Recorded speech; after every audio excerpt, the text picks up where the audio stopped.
जब गाड़ी पार्किंग में लग गई तब पार्किंग में बैठे सभासद ने बिना सोचे समझे अधिकारी और ड्राइवर से झगड़ा किया, क्योंकि गाड़ी प्राइवेट थी। उनके द्वारा धमकी दी कि मैं यहाँ का सभासद हूँ। जब उन्हें पता लगा कि वो किसी अधिकारी से बदतमीजी कर रहे हैं तो उनका व्यवहार बदला, लेकिन ई कार्ड और पहचान पत्र मांगे जाने पर भड़क गए।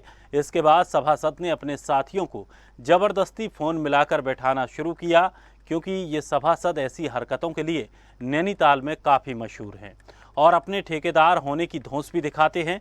इसीलिए ये इनका कोई नया बर्ताव नहीं है, लेकिन ये सभासद की मनमानी दर्शाती है कि इनको लगाम देने की सख्त आवश्यकता है। तो वहीं उच्च अधिकारियों द्वारा सूझबूझ का इस्तेमाल करके मामले को शांत करना भी उनकी एक सकारात्मक सोच दर्शाता है। उत्तराखंड से ब्यूरो चीफ अवनीश जैन की रिपोर्ट।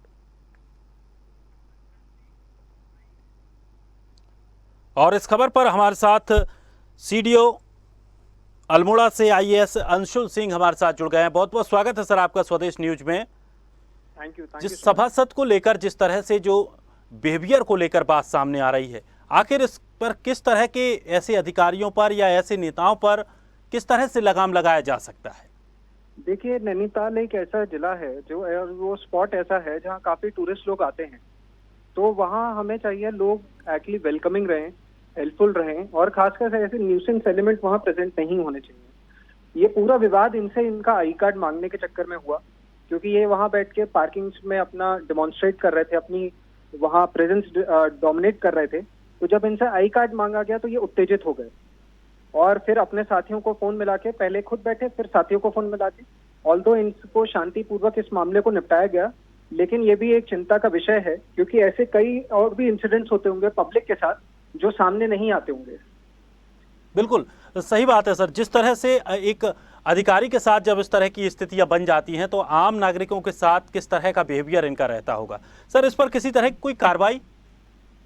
देखिए, ऑलरेडी डिस्ट्रिक्ट मैजिस्ट्रेट को इन्फॉर्म कर दिया गया था, तो उन्होंने इसमें कोई प्रतिक्रिया नहीं दी। उन्होंने कहा, उनके द्वारा अवगत कराया गया था कि इनके द्वारा पहले भी ऐसी हरकतें करी गई हैं, तो अब ये मेरे ख्याल से डिस्ट्रिक्ट एडमिनिस्ट्रेशन खुद अपने स्तर से देख लेगा। ऑल्दो ये है, मेरी रिक्वेस्ट रहेगी जो भी टूरिस्ट और ये लोग आते हैं वहाँ, तो जो ऐसे लोग हैं जो वहाँ सभासद हैं, काफी जिम्मेदार लोग भी हैं वहाँ, काफी जिम्मेदार लोग हैं जिन्होंने सकारात्मक तरीके से इनको शांत कराया और बोला कि बिना इशू का इशू ना बनाइए आप, लेकिन ऐसे लोग को कंट्रोल करने के लिए I think district administration has to take a step. बिल्कुल सर। और सर, अगर इस तरह की स्थितियां अगर आगे भी निर्मित होती हैं, अगर किसी पर्यटक के साथ अगर इस तरह की स्थिति निर्मित होती है, तो क्या उसके लिए कोई एक ऐसा तत्काल समाधान उसका हो सके या उसकी आवाज कोई सुन सके? डेफिनेटली ये बहुत ही जरूरी है, क्योंकि उत्तराखंड में हमें टूरिज्म आगे बढ़ाना है। तो जब तक टूरिस्ट के साथ अच्छा बिहेवियर नहीं रहेगा और वहाँ के लोकल्स अगर ऐसे बिहेव नहीं करेंगे, अच्छे से बिहेव, ज्यादातर अच्छे से ही बिहेव करते हैं, एक दो ही न्यूसेंस एलिमेंट रहते हैं जिनकी वजह से ये चीज आगे बाकी लोगों को भी परेशान करती है। ओवरऑल आप देखेंगे तो जो शॉपकीपर्स रहते हैं, they are also very helpful. वहाँ जो लोग वैसे रहते हैं, आपके पार्किंग वाले रहते हैं, जो एक्चुअल पार्किंग के रिस्पॉन्सिबल ऑफिसर्स हैं, जिनकी ड्यूटी लगती है, they are responsible.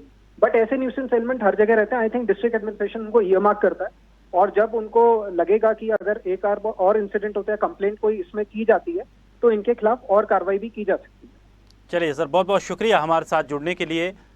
Thank you. तो बिना सोचे समझे झगड़ा करने के बाद विवाद हुआ, गाड़ी पार्किंग में लगाने को लेकर विवाद हुआ, लेकिन विवाद तब और बढ़ा जब सभासद महोदय से उनका आईटी कार्ड मांगा गया।